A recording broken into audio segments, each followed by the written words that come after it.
Alright. Panghawakan natin paglaban ninyo ang inyong pananampalataya at ang buhay na walang hanggan. Ito ay para sa inyo. Anong saysay ng inyong pagtitiis at sakripisyo kung ito'y mawawala sa inyo.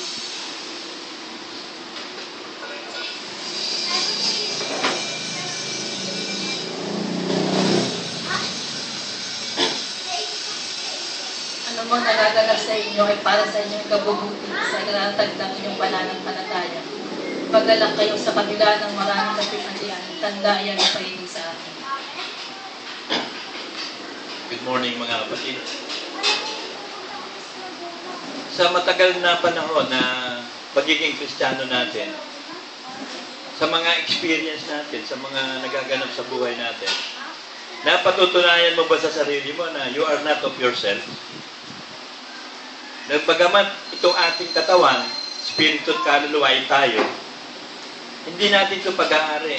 Pag-aari ito ng Diyos, ipinamahala lang sa atin, at sa pamamahalang yan, titignan ng Diyos kung tayo makakalusot o makakapasa. Sapagkat sa lahat ng gagawin natin, habang nananatili tayong buhay dito sa lupa, we have to glorify God.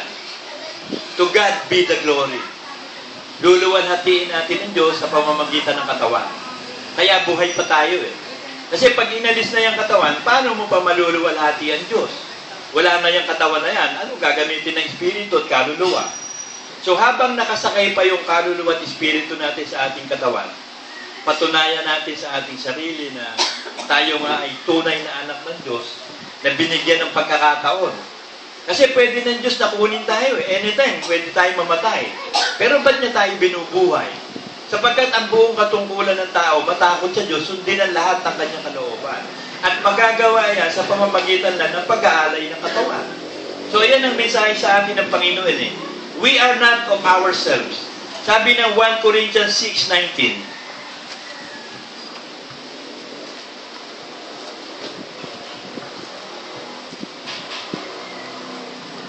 hindi ba ganinyo nalalaman na ang inyong katawan ay templo ng Espiritu Santo na nasa inyo, na tinanggap ninyo sa Diyos at hindi kayo sa inyong sarili?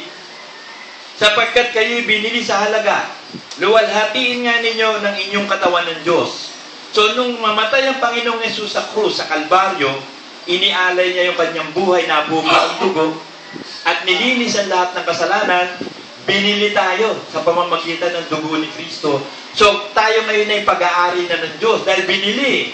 Pag binili isang tao, ibig sabihin, alipin ka. Pero ang ginawa ng Diyos, hindi tayo tinawag na alipin o ibinilang na alipin, kundi kaibigan. Katulad ni Abraham, na itinuring niya kaibigan si Abraham at ipinahayag kay Abraham ang lahat ng plano ng Diyos. At ganoon din ang ginagawa ng Diyos sa atin, inire-reveal ng Panginoong Yesus ang mga plano niya sa atin. So, ang plano ng Diyos sa atin, papabanalin tayo, inilagay tayo sa katawan niya, sa iglesia, pababanalin tayo ng Espiritu Santo. Hanggang sa makatapos yung pagsubok ng ating pananampalataya. Susubukan ng ating pananampalataya eh. Kung makakalusot, ano ba ginawa mo? Nang ikaw ay nasa katawan pa, ano ba yung ginawa mo? We are God's own. And He wants us to submit and fully be obedient to His will by glorifying Him through our body. Free will offering is what God wants us and to be truly glorified. Free will offering. Yung kusang loob na pagsamba. Nasa 119, 108 yan ng Psalm.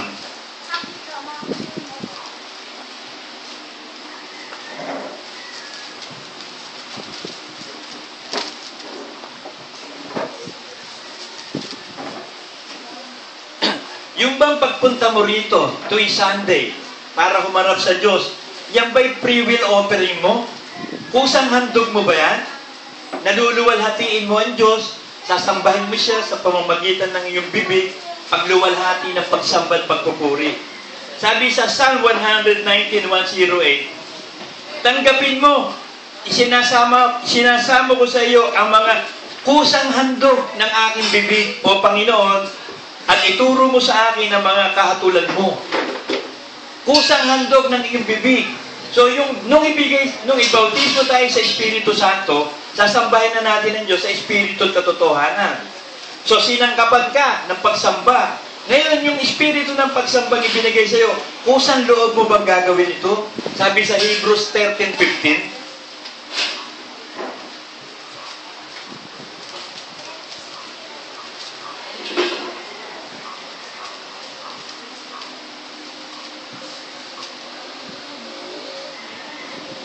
sa pamamagitan nga niya ay maghandog tayong palagi ng hain ng pagpupuri sa Diyos sa makatwid baga ang mga bunga ng mga labi na nagpapahayag ng kanyang kalooban. So palagi, ibig sabihin, hindi lang tuwing Sunday tayo mananambahan sa Diyos sa Espiritu at katotohanan. So everyday tayo mananambahan. Paano ka mananambahan sa Diyos araw-araw? Nakasulat dyan sa Romans 12.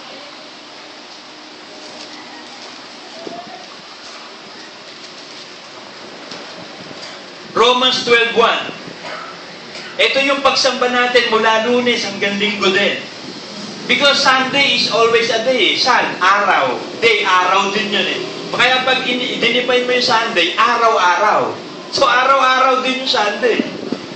Oh, natanggalan ng tornilyo. May natanggal ng tornilyo. Ito sabi, kaya nga mga kapatid, ipinamamanhi ko sa inyo alang-alang sa mga kahabagan ng Diyos na inyong iharap ang inyong mga katawan na isang haing buhay, banal na kaaya-aya sa Diyos na sa inyong katampatang pagsamba. So yung palang pagsamba natin, hindi lang tuwing linggo, ay araw-araw, pag-aalay ng katawan. Paano inaalay ang katawan? Paggagamit mo sa Espiritu Santo, dahil yan yung templo ng Diyos eh. Paano gagamitin ng Espiritu Santo? Eh di Word of God. Sa lahat ng situasyon ng buhay mo, Word of God. Wala tayong gagawin kundi sundin ang Word of God. Ang nga pala, nag-text nga pala kahapon si Jan sa akin, lumakad siya ng 21 eh. Sabi niya, Daddy, nandito na ako sa Orlando. Tama yung sabi mo, confirm sa 23. Ito ngayon, aakyat na siya ng barko. So 23, sabi ko, perfect 7 talaga oh. Kinonfirm ng Diyos. Sabi ko, Orlando, saan ba yun? Pumunta ako sa encyclopedia. Tinignan ko Orlando. Yung pala sa Florida pala yun. Doon pala yung Walt Disney sa Orlando. Yung pala yung fast-growing city in the United States ngayon, Orlando. Pupunta siya ng barko ngayon. Sabi ko, confirm 7, ano? Ang galing talaga ng Diyos. Tinuhin mo, kailan lang yun, ano? Ang bilis ng pacing. Tapos sabi ko, sana 23, Lord. Tinugon ng Diyos, 23 nga, akyat na sa barko. Ngayon, linggo pa. Sabi ko, kumpirmado anak, perfect. Ikaw basta ingat ka lang siya. Yung lahat ng instructions ko kayo, gawin mo. Yan ang kalooban ng Diyos eh. Wala kang gagawin kundi response to the Word of God. Kasi wala tayong panlaban kundi Word of God. Yun ang sword of the Spirit eh. Merong gera eh. Ano, sandata natin? Wala naman tayong machine gun. O wala tayong usi. Wala tayong porte. Espada. Ang dala natin, espada. The sword of the Spirit. Word of God. Ito yung pagtatagpas natin sa ulo ni Satanas at lahat ng mga demonyo eh. So, Word of God. Kaya ang panlaban, Word of God eh. Huwag mahihiwalay sa iyong bibig, Joshua. Ang mga salita ng Diyos at i-meditate mo yung day and night at tiyak na pagpapalain ka at yung huling-huli mo, makasaganang pagpapala. So, yun ang pagpapala na binibigay sa atin ng Diyos eh. Sabi ko, sa lahat ng natutunan mo sa akin, sa mga inaral ko sa iyo dyan, wala kang gagawin dyan kundi self-control. Kasi ano yan, mabilasig yung anak ko na yan eh. Konting depression, nanununtok yan eh. Ay ko, kapag hindi ka nag-self-control doon, hindi mo in-apply ang Word of God, uuwi ka agad dito, talunan. Hamang sabihin ka nilang duwag ka. Kasi pag nakipag-away ka doon, may kasalanan ka doon, tanggal ka doon. Sayang yung future na inihanda ng Diyos sa iyo, gagamitin ka ng Diyos sa mga kapatid mo, sa amin, sa iglesia. So basta yan, self-control number 1. Para kasi si James Bond din eh. Talagang ang bilasik eh. Walang problema hindi. Pag may, natandaan ko ng bata yan, dito, parang manok eh. Kaharap lang si Doming Ador eh. Bigla sinihapon, bigla sinipas, pinlaying kick. Hawak-hawak ko ba yun, nakakawala, sabay flying kick. Sabi ko, delikado. Sabi ko, self-control. At saka lahat ng Word of God, i-apply mo yan. So yun din na sinasabi ng Diyos sa atin eh. We will glorify God. Word of God. Ihahain natin ang ating katawan bilang handog ng buhay. Word of God ang i-apply natin sa pagkilos ng katawan. So, hindi ka pwedeng hatulan ng Diyos. Kasi hatulan ng Diyos yung gumawa ng mabuti o masama ayos sa kanilang ginawa eh. Yung tingin nilang mabuti at masama, doon sila hahatulan. Eh, ang ginawa mo, utos ng Diyos. Ano ihahatol sa iyo ng Diyos? Pag hinatulan ka niya, hahatulan niya ang sarili niya. Eh, word of God ginawa mo eh. Eh, yun ang gusto niya. So, to be saved, para siguradong ligtas tayo at pagpapalain, word of God. Wala tayong gagawin kundi react by the word of God. Sabi ng Judge 5:2,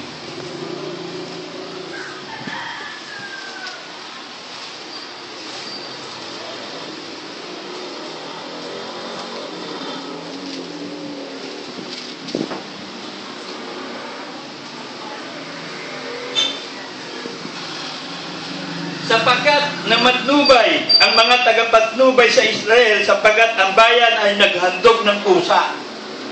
So, naghandog ng kusa ang buong bayan. So, meron akong hihingi sa inyong konting pabor. Kasi yung kapatid natin, si Mang Noli, kailangan ma-diagnose to eh. Kasi matanda na siya, mahina na. Kailangan ma-diagnose din yung nasa leeg niya. Sabi daw ng doktor, kaya baka isang cause din yun, hirap siyang paghinga. So, may possibility. So, ang gagawin ni Baby Litre, itong March 4, dahil sasama doon sa Pasig General Hospital para magkaroon ng general check-up si Mang Noli. Mang Noli, pumayag ka magpa-check-up. Among malaboratory, kasi hindi tayo pwede manghula eh. Meron doktor eh, may laboratory, mga expert sila doon, aalamin ang nasa dugo nyo kung ano ang may depresya. So, madidetect ng doktor ang sakit nyo. So, specific ang maipagpe-pray ko sa Panginoon, malelehan sa inyo, at magagamot kayo ng mga medisinang gawa ng tao na ibigay din ng Diyos. So, yun ang paraan ng Diyos. Pag hindi nakuha sa lehans, may doktor eh, may ospital. So, ganun ang gagawin sa inyo. Pasakop lang kayo. Tapos, pag pumupunta kayo dito, kahit hindi kayo mag-ayos, nag-aayos naman kami, pahinga kayo. Pag naka-recover na kayo, tsaka kayo gumawa. Tsaka yung mga vitamins binigay ko sa inyo, pag yung magaling na kayo, tsaka nyo lang inumin. Kasi hindi magiging effective ang yung vitamins pag may sakit ang tao. Useless yun. Ang vitamins kasi nagsusupport lang kapag wala na sakit. Kasi miski uminom tayo ng vitamins, may sakit ka, kailangan gamutin muna yung sakit. Ayusin muna ang problema, at saka natin lagyan ng supplement. So, Mang Noli, okay ha? Basta't makinig kayo kay Baby, ang hinihiling ko lang sa inyo mga kapatid, sana magbigay tayong konting tulong sa Ministry of Health. Ibigay nyo kay Baby sa LCF, bukod yung pledge natin, ibigay natin yung tulong for the saints. Kasi may nakasulat sa Bible dyan eh, Romans 12:13.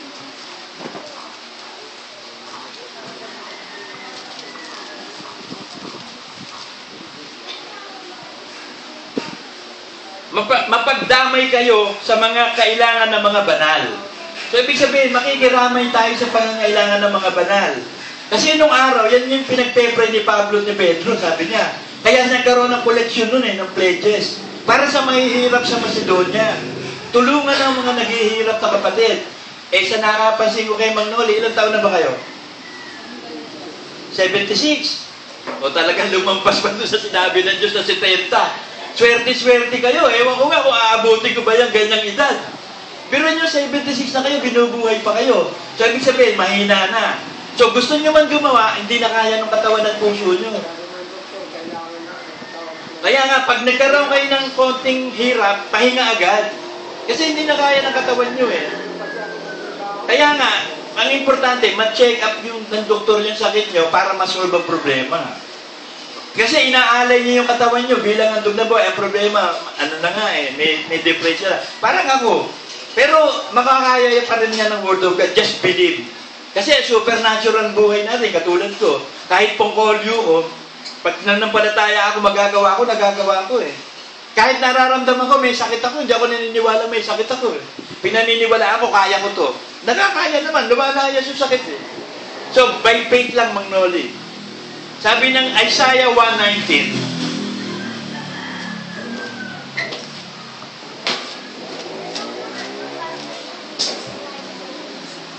kung kayo'y magkukusa at magmamasunurin, kayo'y magsisikain ng buti ng lupain. So, ang tinitingnan ng Diyos sa atin dito, yung free will na nag-aalay ng buhay. Yung kusang loob na sumusunod, ma-experience din daw natin ang buti ng lupain. Dahil sabi ko nga kay Baby, ang iyahanda natin, ayusin natin ang katawan natin. Kasi yung maraming pagpapalang darating, sayang eh. Kasi kung may sakit ka, paano ka makakakain ng gusto mong kainin? Paano ka makakapunta sa gusto mong puntahan? Eh, gawin may sakit ang katawan. So kahit bigyan ka na napakaraming pera, nagiging useless. Yun yung nasa Ecclesiastes eh. Yung hindi niya naranasan yung kabutihan ng pagpapala ng Diyos dahil may sakit na siya. So ayusin muna natin ang ating kasi yung katawan na nagkakasakit eh. Nagkakaproblema eh. Ayan. So, the Word of God is health to the flesh. So mananatili tayong pananatili ng Diyos na malusog, malakas, basta susunod lang sa Word of God. Pag nagkaroon ng problema, lay hands mo. O hindi tumalab, parehas ka sa akin. Hindi tumalab, punta tayo sa doktor. Hindi tumalab, magtiis ka. Hindi tumalab eh. Ibig sabihin, yan yun. So, dyan yan, tiisin mo na yan.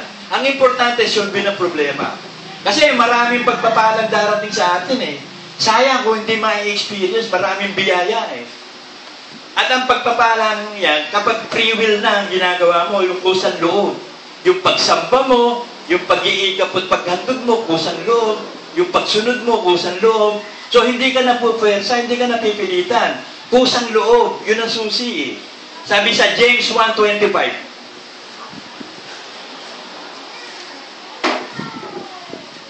Ngunit ang nagsisiyasat ng sakdal na kautusan, ang kautusan ng kalayaan, the law of liberty, at nananatiling gayon na hindi tagapakinig na lumilimot, kundi tagatupad na gumagawa, ay pagpapalain ng taong ito sa lahat ng kanyang ginagawa.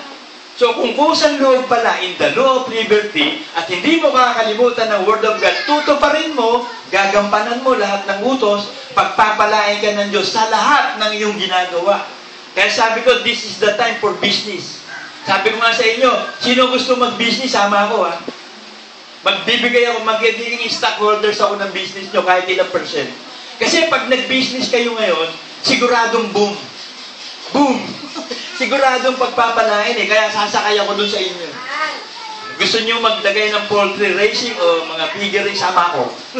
Basta paparti ko kung sino gustong magnegosyo sa inyo, sama ko. Kasi ito na yung panahon eh. Lahat ng gagawin natin pagpapalain. Basta ang susi, kusang loob na pagsunod lang.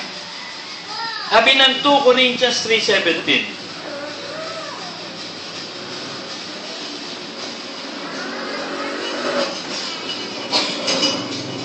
Ngayon, ang Panginoon, ang siyang Espiritu. At kung saan naroroon ang Espiritu ng Panginoon, doon ay may kalayaan. Kaya binigyan ko kayo ng daya eh. Ang iglesia ito, punong-puno ng kalayaan. Hindi ito na pinamumunuan ng paraon na, halika rito, gawin mo to, halika rito, gawin mo to. Pag hindi, ihahawla kita, i-excommunicate kita. Hindi. Tinuruan ako ng Diyos na ang iglesia ito, mabuhay sa kalayaan. Gusto mo, di gawin mo. Ayaw mo, di wag. Ayaw mo. Pero kakatulong ka ng Diyos. Inilagay ako ng Diyos, tagapagturo, tagapamahala, kayo magdidesisyon. Magtuturo ako, mag-i-encourage ako, magpe-pray ako, kayo magdidesisyon. Hindi ako magdidesisyon sa inyo. Kayo ang magdidesisyon sa sarili nyo. Kaya yung mga anak ko, maliliit pa, tinuruan ko na talaga magdesisyon sa sarili. Talaga sinanay ko sila sa free will decision. Kasi paglaki nila, magagamit nila, hindi yung pag may problema, tatakbo sa nanay. Tapos iiyak, nanay, ang asawa ko po. Sinuntok ako ng asawa ko.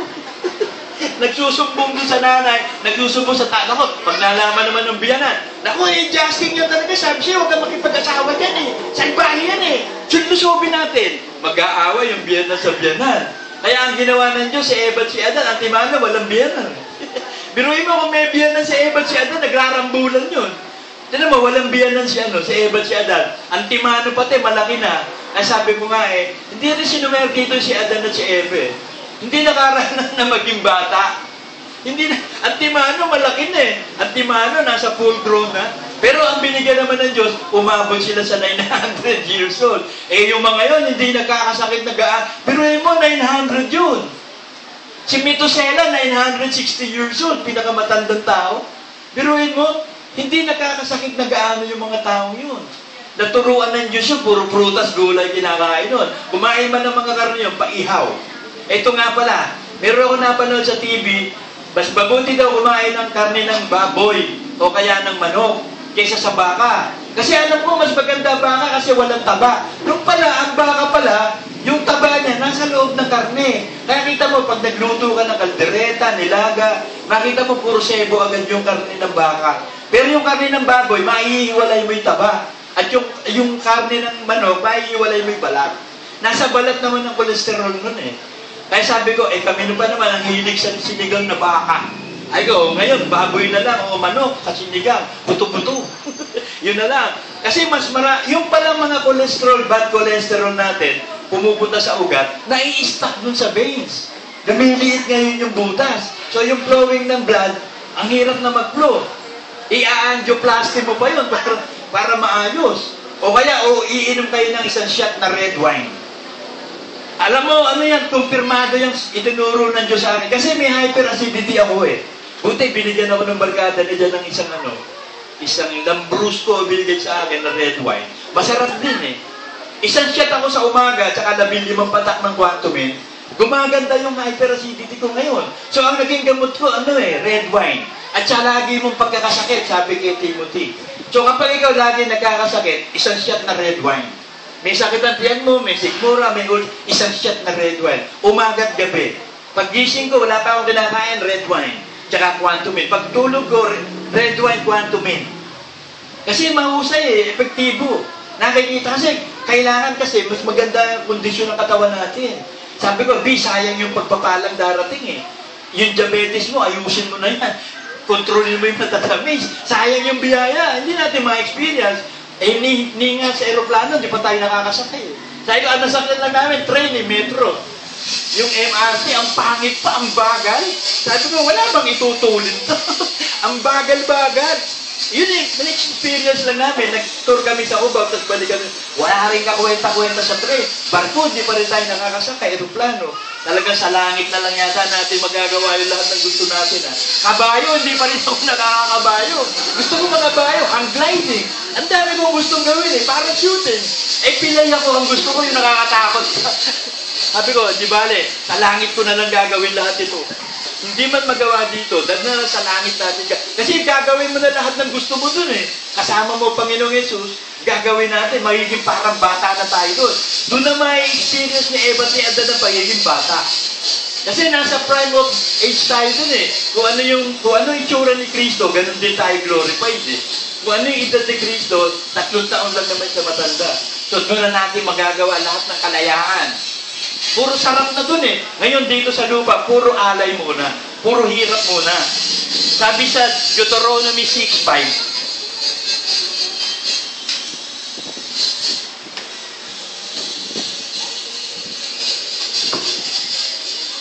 At iyong iibigin ang Panginoon mong Diyos ng iyong buong puso at ng iyong buong kaluluwa at ng iyong buong lakas.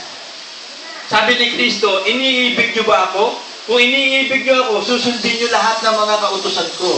So yung lahat ng Word of God na iuutos ni Kristo, gagawin natin yun ng buong puso.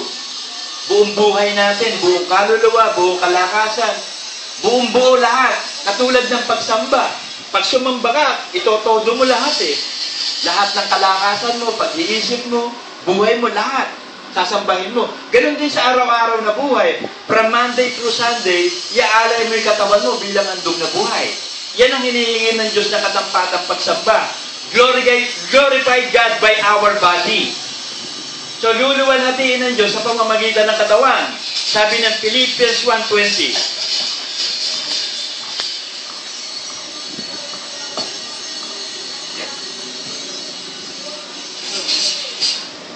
Ayon sa aking maningas na paghihintay at pag-asa, na sa anumay hindi ako mapapahiya, kundi sa buong katapangan, na gaya ng dati, gayon din naman ngayon, ay dadakilain si Kristo sa aking katawan, maging sa pamamagitan ng kabuhayan o sa pamamagitan ng kamatayan. Sapagkat sa ganang akin, ang mabuhay ay si Kristo at ang mamatay ay pakinabang. So, ang mabuhay ay kay Kristo. So, yung buhay natin ngayon, yung nalalabi, dapat kay Kristo na. Sabi yan sa Luke 1:75 eh. All the days of our lives. Yung nalalabing panahon ng buhay natin, the last 40 years. Kasi yung first 40 years, sa atin yun eh. Binigay ng Diyos sa'yo mula nung bata ka. Ginawa mo lahat ng gusto mo. Di ba? Mula nung bata ka, nagdalaga ka, nagbinata ka, ginawa mo lahat. Yung next 40 years mo, inihanda tayo sa paglilingkod. Na born again ka, tinuruan ka, yung iba dumaan sa School of Christ, o kaya direct na pagtuturo ng Diyos. Itong last 40 years, the perfection ng age of 120 years na binigay kay Moses. Ang sample nito si Moses eh. Kasi si Moses nabuhay talaga ng grabing pamumuhay nung first 40 years niya. Prinsipe ito eh. Alam mo naman, kaisa-isang anak pa ito, nung daughter ng Paraon. Di lahat na sabihin nito, ginagawa ng nanay niya. Pero yung next 40 years niya, dinala siya sa Mount of Sinai. Tinuruan siya doon sa burning bush, di ba? Hanggang sa yung mukha niya naglaluwalhati. Nung ready na siya para i-deliver ang Israel, the last 40 years, dinala siya sa Egypt, i-deliver ang Israel. Hanggang sa naglingkod siya, at pumalpak nga lang siya nito yung bandang huli, nung hatawin niya yung bato. Sabi ng Diyos, kausapin mo, magbibigay ng tubig. Sa galit niya sa hinataw, sabi ng Diyos sa kanya, hindi ka makakapasok sa promised land. Ipakikita ko lang sa iyo, halika. Dinala ng Diyos si Moses by the Spirit. Teleportation ang ginawa. Kung paano na-teleport si Philip, na-teleport si Brother Manny, si Moses din, nagkaroon ng teleportation. Dinala ng Espiritu niya, ipinakita sa kanya, ayan. Ayan ang promise lang na titira ng bayang Israel. Hindi ka makakapasok dyan at pinatay siya ng Word of God. Hindi nang labo ang mata niya, hindi nang hina si Moses, pinatay siya ng Word of God. Sinabi ng Diyos, patay ka o patay. Tapos ang naglibing ang Diyos. Nagtatalo si Michael tsaka si Lucifer eh. Alam mo ba kung saan niya? Kasi lahat ng anghel alam eh. Ang lahat na nagaganap sa lupa alam ng anghel.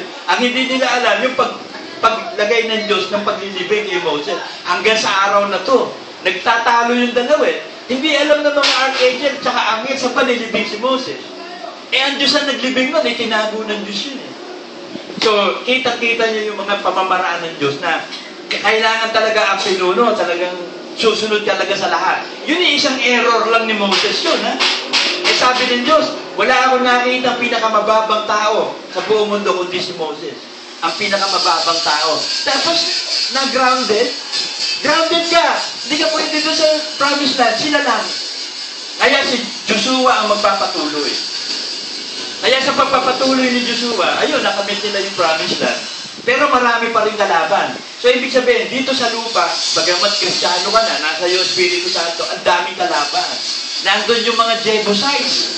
Nandun yung mga Gulayat na ang lalaki. Kailangan maging katulad ka ni David para mapatay yung mga Gulayat ng buhay mo. Ano ba pinakamalaking kalaban mo sa buong buhay mo? Sino ba si Gulayat sa iyo? O kailangan maging si David ka. At si David, talagang napakamasunurin sa Diyos. At lagi nagpupuri, 7 times ako sumamba sa Diyos. Araw-araw siya nagpe-pray. So, niluluwalhati ni David ng pamamagitan ng kanyang katawan ng Diyos from Monday through Sunday. So, yun ang sinasabi ng Diyos sa atin eh. Hindi lang tuwing Sunday. Kasi kung Monday through Saturday, at sa mga ginagawa mo, sasamba ka rito sa Sunday, tutubusin mo. Paano yun? Kailangan araw-araw. We will worship the Lord in the day, all the days of our life. Sunday, araw-araw. Sabi doon sa Luke 1:75 eh. Basahin natin yun.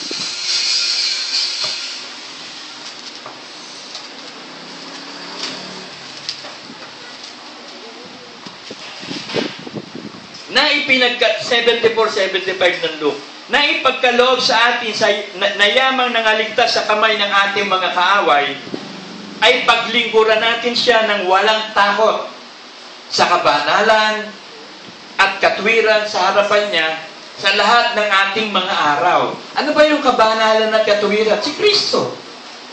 The holiness of God, the righteousness of God. So, ang paglilingkod natin sa pamamagitan ng Word of God all the days of our lives. So, ganun kasimple.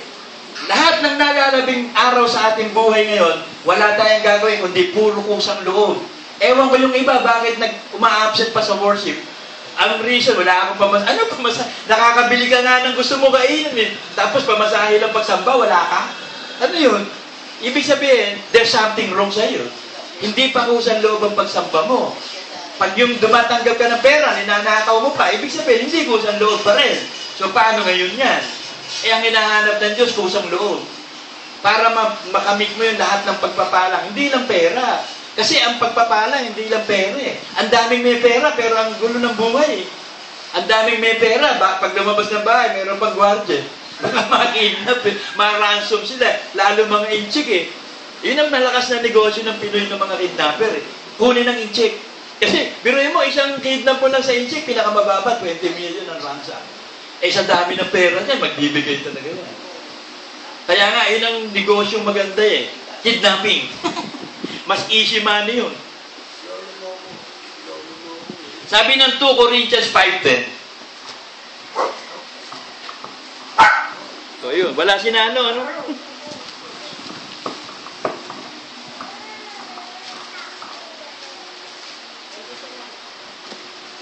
Corinthians 5:10. Sapagkat tayo lahat ay kinakailangang mahayag sa harapan ng hukuman ni Kristo upang tumanggap ang bawat isa ng mga bagay na ginawa sa pamamagitan ng katawan ayon sa ginawa niya, maging mabuti o masama. So, nung tayo maging Kristiyano, ibinigay sa atin ng Espiritu Santo.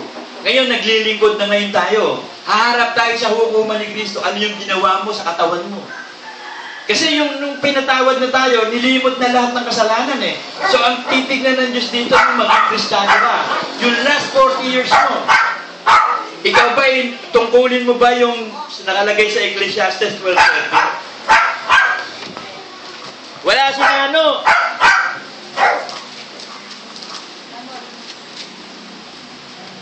Ito ang wakas ng bagay.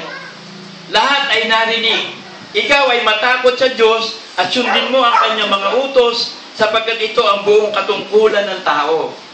So, ang buong katungkulan ng tao, matakot sa Diyos, sumunod sa utos. At ang layunin ng ating pananampalataya, ang pagliligtas ng ating kaluluwa. So, huwag tayong aalis doon sa focus. Yun yung focal point eh. Yung one way na dadaanan natin si Kristo yun eh, papunta sa Ama. So, walang right o left, walang leftist, walang righties sa atin.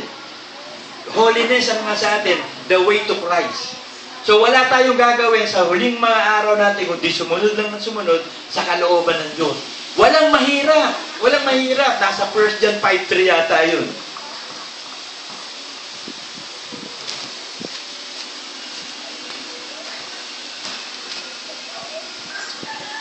Sapagkat ito ang pag-ibig ng Diyos na ating tuparin, ang kanyang mga utos, at ang kanyang mga utos ay hindi mabibigat. So, sinungaling ba Diyos dyan? Sasabihin mo, hindi, ang bigat ng utos eh. Eh, sabi niya, hindi mabibigat eh. Sasabihin mo, mabigat. Hindi mabibigat. Sabi ng Diyos eh. So, kaya mo sundin, hindi naman mabigat eh. Kahit mabigat pa nga, binuhat ni Kristo yung krus eh. At binuhat din ng Diyos ang ating mga krus araw-araw. Sabi sa Psalm. At tinutulungan tayo ng Diyos na buhatin ang ating krus. At tayo magdalahan din ng krus eh. Sabi sa Galatian eh. At ang krus na yan ay Word of God eh.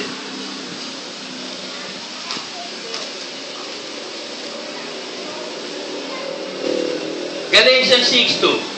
Magdalahan kayo ng mga pasanin ng isa't isa at tuparin ninyong gayon ang kautusan ni Kristo. So ang kautusan ni Kristo, yung krus na binubuhat natin. Magdalahan daw tayo ng mga utos ni Kristo sa isa't isa, so magtulungan. So meron tayong gagawing misyon, tulungan natin si Brother Noli.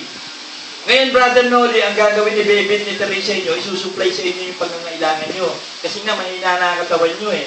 Para makapaglingkod pa kayo sa huling araw nyo, bago man kayo mamatay o hindi mamatay, at least natulungan kayo ng iglesia, nagawa natin yung sinasabi tulungan ng mga balot ulila.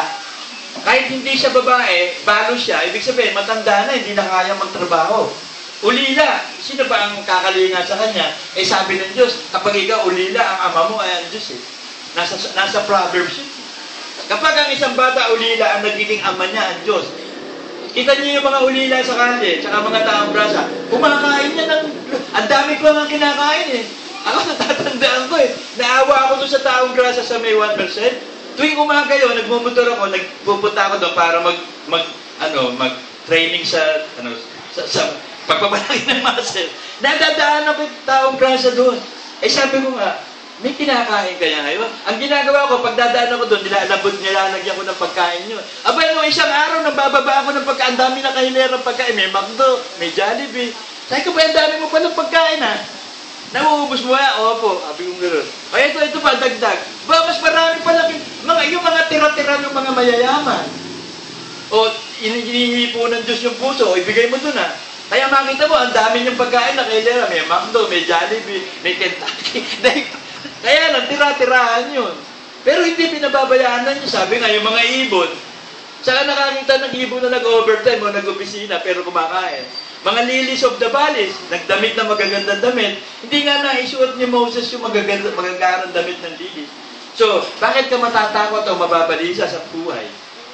Di ba sabi, hanapin mo muna ang kaharian ng Diyos at ang lahat ng katwiran, idadagdag sa iyo ang lahat ng bagay. Amen?